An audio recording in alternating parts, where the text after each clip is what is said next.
Hello friends, నమస్తే. Welcome back to tarot with Shri Vishishta. మీరు అందరూ కూడా ఆనందంగా ఆరోగ్యంగా ఉన్నారని ఆశిస్తున్నాను. సో ఇప్పటి వరకు ఎవరైతే నా ఛానల్ సబ్స్క్రైబ్ చేసుకోలేదో అందరూ కూడా నా ఛానల్ సబ్స్క్రైబ్ చేసుకోండి, లైక్ చేయండి, షేర్ చేయండి, కామెంట్ చేయండి. ఓకేనా? సో మీరు లైక్ చేస్తేనే నా ఛానల్ ముందుకు వెళ్తూ ఉంటుంది. సరేనా? ఓకే. సో ఎవరికైనా సరే పర్సనల్ రీడింగ్ కావాలన్నా, రీయూనియన్ మేనిఫెస్టేషన్ టెక్నిక్స్ కావాలన్నా నన్ను అప్రోచ్ అవ్వండి. మీకు డిస్ప్లేలో డిస్క్రిప్షన్లో నా మొబైల్ నెంబర్ క్లియర్గా మెన్షన్ చేయడం జరిగింది. మీరు దాన్ని కాల్ కానీ వాట్సాప్ కానీ చేసి పర్సనల్ రీడింగ్ అనేది తీసుకోవచ్చు. ఓకేనా? ఓకే.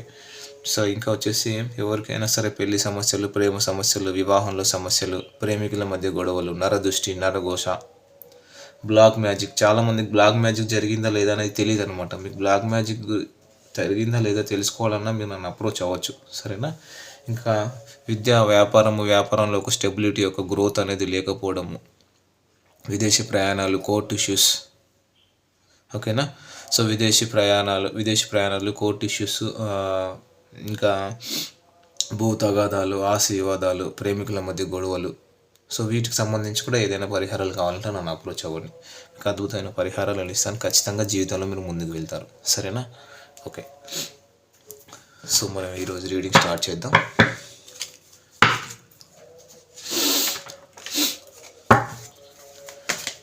సో మీ పర్సన్ కరెంట్ ఫీలింగ్స్ ఏంటి మీకోసం?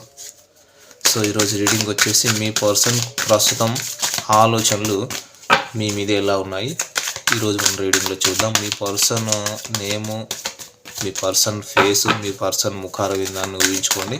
So me person date of birth తెలిస్తే డేట్ ఆఫ్ బర్త్ కూడా ఇమాజిన్ చేసుకోండి, చెప్పుకోండి. మీ పర్సన్ నేమ్ చెప్పుకోండి. ఓకేనా? ఎనర్జీస్ అనేవి బాగా కనెక్ట్ అవుతూ ఉంటాయి. ఓకేనా? ఓకే. మీ పర్సన్ కరెంట్ ఫీలింగ్స్ చూద్దాం ఈరోజు.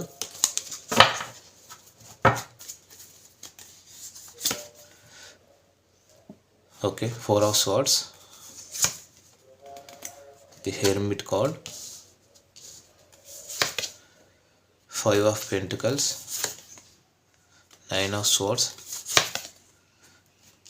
10 of Wands, 9 of Swords, the Moon card, Page of Wands and Page of Pentacles. Okay. ఈ కార్డ్స్ వచ్చేసి నేను క్లారిఫై చేస్తాను. ఓకేనా? ఓకే. సో ఇక్కడ ఏంటంటే సారీ అండి, ఇంకొక విషయం చెప్పాలి. ఎవరైనా సరే పర్సనల్ రీడింగ్ తీసుకునే వాళ్ళు ఎవరైనా సరే నాకు చెప్పకుండా, నాకు ఎలాంటి ఇన్ఫర్మేషన్ ఇవ్వకుండా మీరు అమౌంట్ పే చేయొద్దు దయచేసి. సరేనా? నాకు చెప్పిన తర్వాతే, నాతో కాల్లో మాట్లాడిన తర్వాతే మీరు అమౌంట్ పే చేయాలి. ముందుగా ఎవరు అమౌంట్ పే చేయొద్దు దయచేసి. ఇది రిక్వెస్ట్ చేసి చెప్తున్నాను. ఎవరు కూడా పర్సనల్ రీడింగ్ తీసుకోవాలనుకుంటున్నారో, పాత వాళ్ళైనా సరే కొత్త వాళ్ళైనా సరే, నాకు చెప్పకుండా, నాకు అడగకుండా అమౌంట్ అనేది పే చేయొద్దు దయచేసి. సరేనా? సో నాకు చెప్పిన తర్వాతనే నేను మీకు ఫోన్పే నెంబర్ ప్రొవైడ్ చేస్తాను. నాతో మాట్లాడిన తర్వాతే మీకు ఫోన్పే నెంబర్ ప్రొవైడ్ చేస్తాను. అప్పుడే అమౌంట్ పే చేయండి. ముందుగా ఎవరు చేయొద్దు. ముందుగా అమౌంట్ పే చేసి కాల్ చేయొద్దు. మరీ చెప్తున్నాను. ఓకేనా? ఓకే. ఓకే. సరే, ఇప్పుడు మనము ఎనర్జీస్ చెక్ చేద్దాం. మీ పర్సన్ కరెంట్ ఫీలింగ్స్ ఎట్లా ఉన్నాయి అనేది. సో ఇంకోటి ఏంటంటే, ముందుగా మీకు చెప్పేది ఏంటంటే, ఎవరైనా సరే పర్సనల్ రీడింగ్ తీసుకునే వాళ్ళు మీ ఎనర్జీ ఏంటనేది మీరు చెక్ చేసుకోండి. మీ ఎనర్జీ లెవెల్ ఎలా ఉంది, మీ బాడీలో మీ ఇంట్యూషన్ పవర్ ఏంటి అనేది మీరు చెక్ చేసుకోండి. ఓకేనా? అది చాలా ఇంపార్టెంట్ అన్నమాట. ఓకే. సో తర్వాత ఇప్పుడు రీడింగ్ స్టార్ట్ చేద్దాము. సో మీ పర్సన్ కరెంట్ ఎనర్జీస్ ఏంటి మీకోసం అంటే, ఇక్కడ చూస్తున్న వ్యూవర్స్ ఫీమేల్ అయినా కావచ్చు, మేల్ అయినా కావచ్చు, ఎవరైనా సరే, ఇక్కడ డివైన్ ఫెమినైన్ ఉందా, డివైన్ మాస్కులైన్ ఎనర్జీ ఉందా? ఇక్కడ టారో అనేది ఎనర్జీస్ని రీడ్ చేస్తూ ఉంటుంది. ఓకేనా? సో డివైన్ ఫెమినైన్లో ఉన్నవారు ఇది నోట్ చేసుకోండి. డివైన్ మ్యాస్కులైన్లో ఎవరు ఉన్నారో ఇది నోట్ చేసుకోండి. మేల్ ఆర్ ఫీమేల్ ఎవరైనా సరే. ఓకేనా? ఇక్కడ మీ పర్సన్కి ఏమనిపిస్తుందంటే, ఇక్కడ మీ ఇద్దరి మధ్య నో కాంటాక్ట్ సెపరేషన్ వచ్చి ఇక్కడ క్లియర్గా తెలుస్తుంది. 1 year or 5 year or 4 years, లేకపోతే 4 years ఎక్కువ కనబడుతుంది. సరే చూద్దాం. ఇక్కడ మీ పర్సన్కి మీకు ఎక్కడైనా ఏంటంటే నేచర్కి వెళ్ళిపోయి, నేను ఓవరాల్ ఎనర్జీ చెప్తాను అన్నమాట. సరేనా? ఇక్కడ మీ పర్సన్కి నేచర్కి వెళ్ళిపోయి, దూరంగా వెళ్ళిపోయి హీల్ అవ్వాలని ఆలోచన ఉందంట. మేబీ మీ పార్ట్నర్ ఎనర్జీస్ చూస్తున్నాం కాబట్టి మీ పర్సన్ గురించే ఆలోచిద్దాం. అంటే తనను తాను హీల్ చేసుకోవడానికి ఎక్కడికైనా దూరంగా వెళ్ళి నేచర్కి వెళ్ళి హీల్ అవుదామని ఆలోచిస్తున్నారంట మీ పార్ట్నర్. ఓకేనా.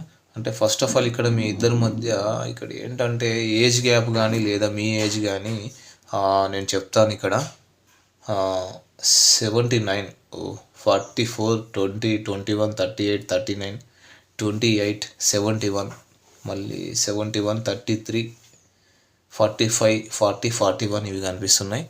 ఓకేనా. సో ఇంకా చెప్పే కదా మీ ఇద్దరి మధ్య నో కాంటాక్ట్ సపరేషన్ వచ్చి 4 or 5 or 1 year అయింది. సో 1 year కూడా ఎక్కువ కనబడుతుంది. 2 or 3 years కూడా ఉంది. సో సైన్స్ కూడా చెప్తాను తర్వాత, జోడియాక్ సైన్స్ కూడా, రాశులు కూడా చెప్తాను తర్వాత. అంటే ఇక్కడ చాలా ఒంటరిగా లోన్లీగా లాస్ ఫీల్ అవుతున్నారు, వెయిటింగ్ మోడ్లో ఉన్నారు. భగవంతుడు ఒక ఆఫర్ ఇచ్చినప్పుడు అంటే మిమ్మల్ని అన్నీ వదిలేసి అన్ని ఆఫర్స్ వదిలేసి ఒంటరిగా నిలబడ్డాను, అన్ని అవకాశాలు చేజారిపోయాయి, తనతో రిలేషన్షిప్ ప్యాచప్ చేసుకోవడానికి ఎంతో టైం ఉండే నా దగ్గర, కానీ అంత టైం వేస్ట్ చేసుకున్నాను. అంటే మీతో రిలేషన్షిప్ ప్యాచప్ చేసుకోవడానికి, ఒక రిలేషన్ ముందుకు తీసుకెళ్ళాలి, ఒక కమిట్మెంట్ ఇవ్వడానికి. ఓకేనా. సో మీతో ప్రతి విషయం షేర్ చేసుకోవడానికి చాలా టైం ఉండే, కానీ అది వేస్ట్ చేసుకున్నాను. నా ఈగో, నా ప్రైడ్ తోటి అవకాశాలన్నీ చేజార్చుకున్నాను. నేను ఎవరి కోసము బ్రతుకుతున్నానో కూడా అర్థం కావట్లేదు. సో ఇప్పుడు తను ఒంటరిగా మిగిలిపోయారు. తను ఆఫర్ చేస్తున్నా యాక్సెప్ట్ చేయట్లా, తీసుకోవట్లా. వాళ్ళు ఒంటరితనంతో మీ గురించి ఆలోచన చేస్తూ ఉన్నారు. సో వాళ్ళను వాళ్ళు ప్రొటెక్ట్ చేసుకుంటున్నారు. ఓకేనా. ఇటు నుంచి బౌండరీ సెట్ చేసుకొని వాళ్ళు అవతలికి వెళ్ళటం లేదు, వేరే ఎవరిని లోనికి రానివ్వట్లేదు. అంటే మీకోసం వెయిటింగ్ మోడ్లో ఉన్నారనేది కనబడుతుంది. ఓకేనా. అందుకనే తను ఒంటరితనం నుంచి బయటికి రావడానికి తన నేచర్లోకి బయటికి వెళ్ళాలని ఆలోచిస్తున్నారు అన్నమాట.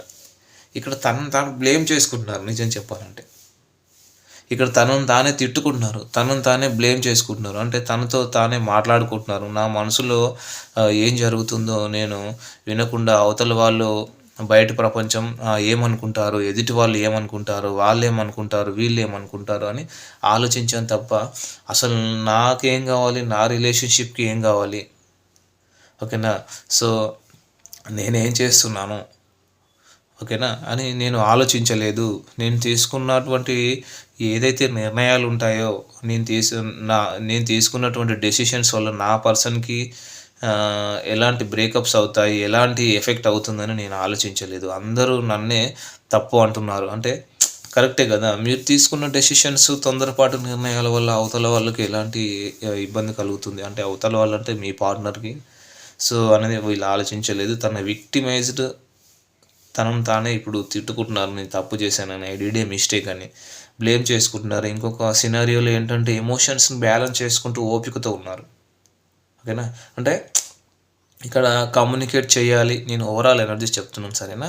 సో కమ్యూనికేట్ చేయాలి అనుకుంటున్నారు, మీతో క్లియర్ కమ్యూనికేట్ చేసి మీకు ఏం చెప్పాలనుకుంటున్నారో కన్వే చేయాలనుకుంటున్నారు. మన ఇద్దరి మధ్య ఈ కాన్ఫ్లిక్ట్స్ని క్లియర్ చేసుకుందాం అనుకుంటున్నారు. ఇంకోటి ఇక్కడ థర్డ్ పార్టీ సిచ్యువేషన్ ఉంది. బట్ అక్కడ థర్డ్ పార్టీ అంటే రొమాంటిక్ థర్డ్ పార్టీ అని మాత్రమే కాదు, థర్డ్ పార్టీ అంటే ఎవరైనా కావచ్చు. ఓకేనా. సో మన ఇద్దరి మధ్య ఈ కాన్ఫ్లిక్ట్స్ని క్లియర్ చేసుకుందాం. నేను చాలా మిస్ అవుతున్నాను, నిన్ను చాలా ప్రేమిస్తున్నాను నేను. So I'm sorry, please unblock me. నన్ను అన్బ్లాక్ చేయాలంటుంది, మనసు కొట్టుకుంటుంది, మీతో మాట్లాడాలి. సో అంటే కానీ మాట్లాడలేకపోతున్నాను అనే ఒక ఫీలింగ్ అయితే ఉంది. అంటే ఇప్పుడు ఇక్కడ వీళ్ళు ఏమంటున్నారంటే మీ ఇద్దరి మధ్య ఉన్న గొడవల్ని, కాన్ఫ్లిక్ట్స్ని రిజాల్వ్ చేసుకొని, బట్ మళ్ళీ ఎక్కడో స్టక్ అయిపోతున్నారు మైండ్లో. మళ్ళీ మీ దగ్గరికి వచ్చి మీతో మాట్లాడాలి. ఓకేనా. సో మీరేమనుకుంటారు, ఈ రిలేషన్ ఎలాగ ఉంటుందో, ఏం చేస్తారో అది కూడా తను ఇమాజిన్ చేసుకొని అదే కరెక్ట్ అని నమ్మి స్టాప్ అయిపోతున్నారు అనమాట. అంటే స్టక్ అయిపోతున్నారు. నా చేతుల్లో ఏం లేదు, నా వల్ల ఏం కాదు, నేనేం చేయలేను. ఓకేనా. అంటే ఇప్పుడు తను తప్పులు చేసే యాక్షన్ మీరు తీసుకోవాలంటే ఎక్కడ కుదురుతుంది? తప్పు చేసింది తనే కదా. తనకి ఎంతో టైం ఉంది మీతో మాట్లాడడానికి, మీకు ఆఫర్ చేయడానికి. ఓకేనా. సో ఎంతో టైం ఉన్నా కూడా పాస్ట్లో యాక్షన్ తీసుకోలేదు, టైం అంతా వేస్ట్ చేశారని బాధపడుతున్నారు. బట్ ఇప్పుడు ఇక్కడ కూడా కొంతమంది విషయంలో తప్పు చేసింది తనని తెలిసి కూడా యాక్షన్ నేను తీసుకోను, మీరే తీసుకోవాలంటున్నారు. వీళ్ళు తప్పు కదా. సో రిలేషన్షిప్లో ఉన్నప్పుడు కూడా మీరే యాక్షన్ తీసుకుంటూ మీరే ఎఫర్ట్స్ పెడుతూ ఉన్నారు. అప్పుడు పాస్ట్లో తనేమో ఎఫర్ట్ పెట్టలేదు, మీరే ఎఫర్ట్ పెట్టారు. మీరేమో ఎట్లా అంటే ఒక well oriented and well intuitive highly knowledge and intellective person మీరు యాక్టివ్ పర్సన్, వాళ్ళేమో జస్ట్ లైక్ ఒక స్లీపింగ్ పర్సన్. ఇలాగే ఉంది ఇక్కడ. సో రిలేషన్ అనేది బోత్ సైడ్స్ ఈక్వల్గా ఉండాలనేది తనకు తెలీదా? ఇప్పుడు కూడా తను అలాగే ఆలోచిస్తున్నారు, యాక్షన్ మీరే తీసుకోవాలని. సో ఓకేనా, ఎమోషనల్ బ్రోకెన్ అయిపోయారు. అంటే మానసికంగా మనసు ఏంటంటే విరిగిపోయింది అన్నమాట. తనకి ఆ ధైర్యం లేదు, మీ దగ్గరికి వచ్చి మిమ్మల్ని ఫేస్ చేసే ధైర్యం లేదు. ఎందుకంటే ఒకవేళ తను మీ దగ్గరికి వస్తే ఇప్పుడు మీరు ఏం అడుగుతారో, మీరు అడిగే క్వశ్చన్స్కి తన దగ్గర ఆన్సర్స్ ఉండవు కదా. మీరు చాలా ఏదైనా కాన్ఫ్లిక్ట్ అవ్వచ్చు, మీరు చాలా గొడవ చేస్తారు, ఏదైనా డిస్కషన్ చేస్తారు, గొడవ ఖచ్చితంగా జరుగుతుంది. దాంట్లో మాత్రం డౌట్ లేదు. ఎందుకంటే మీ మనసులో ఈ డౌట్స్ క్లారిఫై కాకుండా డౌట్స్ పెట్టుకొని ఇప్పుడు మీ ఫ్రస్ట్రేషన్ కూడా అదే, తను ఏమీ క్లారిఫై చేయలేదు, అది మీరు అడగాలనుకుంటున్నారు. అవన్నీ అడిగితే తన దృష్టిలో మీరు కావాలనే గొడవ పడుతున్నారు మీరు అంటారు. అంటే ఒక విక్టిమైజ్డ్ మైండ్ సెట్లో ఉన్నారన్నమాట. చాలా ఎంపరర్ ఎనర్జీలో ఒక స్టబాన్గా ఉన్నారు మీ పర్సన్ ఎవరైతే ఉన్నారో. బట్ ఏదేమైనా మీరంటే ప్యాషన్ ఉంది, మీతో ప్రతి విషయం షేర్ చేసుకోవాలి, కానీ మీరు ఆలోచన ఉంది, బట్ మీ దగ్గరికి వచ్చి మిమ్మల్ని ఫేస్ చేసే ధైర్యం లేదు అని చెప్పేసి వీళ్ళు అంటున్నారు. బట్ తన ఆలోచనలో మీరు ఉన్నారు, తనకైతే మీరంటే ఇష్టమైతే ఉంది.